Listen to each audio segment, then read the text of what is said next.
हाय दोस्तों, आज लगभग 20 दिन हो गए टहलते हुए और हमने 20 दिनों में अपना लगभग 2 से 2.5 किलो वज़न कम किया है। मैं तो यही कहूँगा सभी लोगों को कि टहलने के बहुत ही अधिक फ़ायदे होते हैं और टहलने का मतलब ये है कि मतलब ऐसे नहीं टहला जाए, बहुत ही तेज़ तरीके से टहला जाए। देखिए आप, हम पैसा बिल्कुल पसीना निकल रहा है और मैंने लगभग 2.5 किलो वज़न कम किया है अपना।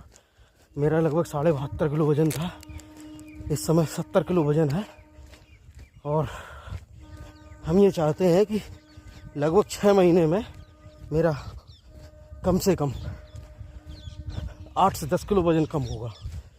अगर इसी तरह निरंतर मेहनत करते रहे तो 8 से 10 किलो वज़न कम हो जाएगा।